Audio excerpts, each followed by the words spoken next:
Das ist ein Buch, wo Grundlagen von der Kernreaktorphysik drin sind. Le pionnier du nucléaire suisse, c'est cet homme. Premier directeur de Mühleberg, Hans Rudolf Lutz est présent en 1967 lorsque la première pierre est posée à Mühleberg.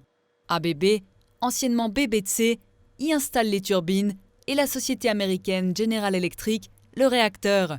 Pendant la phase test, un premier drame survient dans la salle des machines. Un incendie s'est produit, une erreur que nous reconnaissons encore aujourd'hui. Malgré cet incident, la centrale est mise officiellement en service en 1972 par les forces motrices de Berne BKW, sous couvert de l'autorité de surveillance nucléaire IFSN.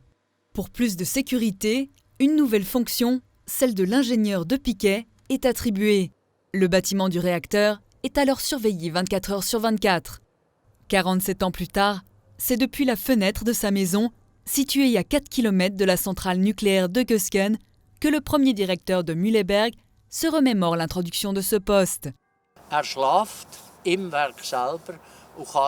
L'ingénieur de piquet dort dans le bâtiment du réacteur même et a besoin de seulement 2 à 3 minutes pour être dans la salle de commande. Comme ça, si un problème sérieux concerne le réacteur, le chef d'exploitation n'est pas livré à lui-même.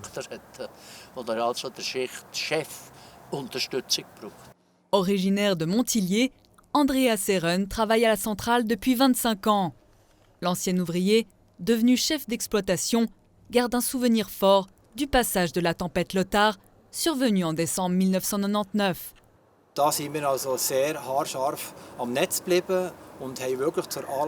Le réseau a tout juste tenu le coup. À ce moment-là, Mühleberg était la dernière source d'énergie encore capable de fournir de l'électricité au canton de Berne. Mais on n'était pas loin du blackout. Des installations capables de faire face à des phénomènes météorologiques extrêmes. Technique et productivité étaient pourtant réunies pour que la centrale perdure. La centrale nucléaire de Mühleberg, en comparaison avec le reste des centrales dans le monde, a toujours été à la pointe. Enfin, pratiquement toujours.